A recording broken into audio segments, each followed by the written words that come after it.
Egunon, Google Iceko Driven besteak beste kalkulu horriak egin ditzakegu. Nola sortu kalkulu horri berri bat? Berria honetan klik egiten dugu eta hojas de kalkulo. Zakatuta kalkulu horri bat irekitzaigu. Taula bat egiten ikasiko dugu. Horretarako aurretik idatzita daukagun problema bat txertatuko dugu. Irudi bezala daukagu planteatuta, orduan txertatu honetan, irudia aukeratu eta hona arrastatu behar dugu aurretik gordeta daukagun irudia. Hemen daukagu txertatuta enuntziatua, irudi bat bezala. Berridat ditzagun hemen daukagun taula, baina orain kalkulo horria erabilita. Ikerketa honetan bildutako datuak, hasiera batean horrela ditugu bilduta. 0 anai arriba, 5 ikaslek, anai arriba bat 6 ikaslek, maiztasun taula batean agertzen diren zutabeak hauek dira.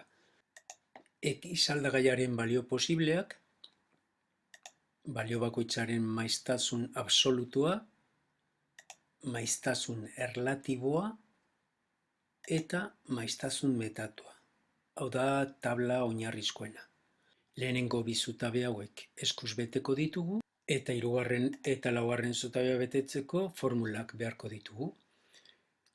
Nola lortzen dira hirugarren zutabearen elementuak, hau da maiztasun erlatiboak?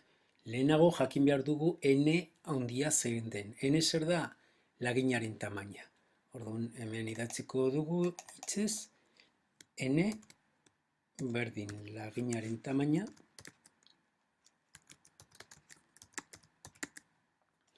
eta gero beste honetan kalkulatuko dugu eta laginaren tamaina izango da eman den erantzun kopurua. Erantzun kopurua izango da maiztasun absolutu guzti horien batura. Orduan hemengo lehiatilan formula erabiliko dugu. Suma formula berdin, suma idazten hasten gara eta hemen agertzen da. Suma. Eta laguntza agertzen zaigu hemen alboan. Suma edo batuketa ze elementuen egin behar dugu. Hemen agertzen dena, hasierako zenbakia, eta bukaerako lehiatilaren izena eskuz gehituko dugu. Hemen dagoen lehiatila da, orduan da zazpigarren lerroa, F zutabea, F zazpi beraz, F zazpi. Itxi parentisia eta enter sakatzen badugu, hor daukagu laginaren tamaina zein den. Maiztasun erlatiboak. Kasu bakoitzean izango da berdin, formula bat behar dugun guztietan berdin ikurrarekin hasi behar gara, lehiatila honetan dagoen kantitatea zati, beti, 15, kantitate finkoa. Ez dugu markatuko lehiatila hau bestela aldatzen joango delako eta katzen mango dugu. Enter sakatzen dugu eta hor dago maiztasun erlatiboa. Karratu txikiontatik tiratuta, eragiketa errepikatzen da bakoitza dagokion lehiatilarekin. Hemen ditugu maiztasun erlatibo guztiak. Maiztasun erlatibo guztien batura noski bat eman beharko du. Maiztasun metatuak.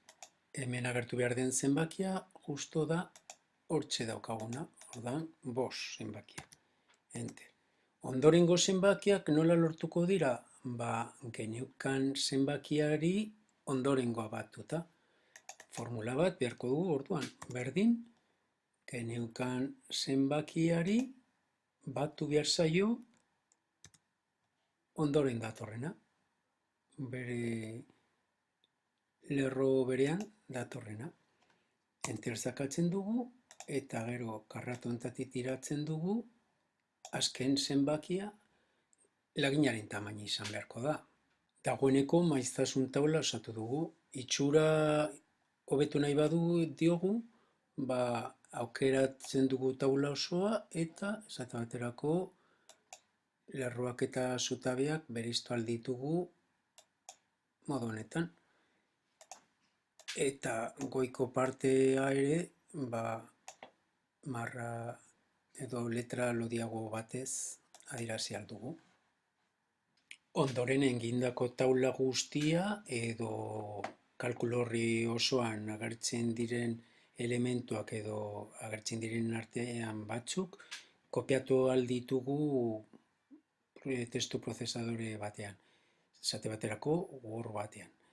Horretako nahikoa daukagu kopiatu nahi duguna urdintzea, sagua mantendu dugu, arrastatu dugu eta azkenik askatu dugu, eta Ctrl C eginda, portapapelesera kopiatu da, Word irekitzen dugu, Ctrl V sakatzen dugu, eta hortxe daukagu kopiatuta. Driverrek daukan testu prozesadorera ere kopia daiteke noski. Irekitzen dugu testu prozesadorea eta Ctrl V sakatuta ere agertzen zaigu.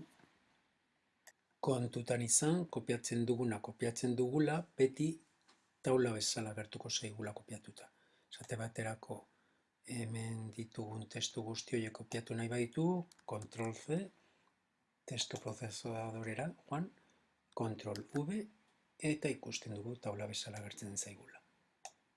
Orain zure txanda. Hemen daukazu ariketa berri bat, kasu honetan datu guztiak, aldagaiaren balio guztiak taldekatu ditut, eta maiztasun absolutuen zutabea hauxe da. Ondoren, maiztasun metatuak, erlatiboak eta erlatibo metatuak. Egin ezazu hau bezalako taula bat. Ohar bat kalkulu horrian manejatzeko. Irudi bat txertatzen dugunean, txertatuta geratu den tokian ez zaigu gustatzen, hemen goian klik eginda, arrastatu ahal dugu eta askatu interesatzen zaigun lekuan. Zabatu behar badugu, triangelo honetan klik egingo genuke eta ezabatu irudia sakatuko genuke. Irudiaren tamaina aldatu nahi badugu, eskina batean klik egin eta arrastatuko genuke.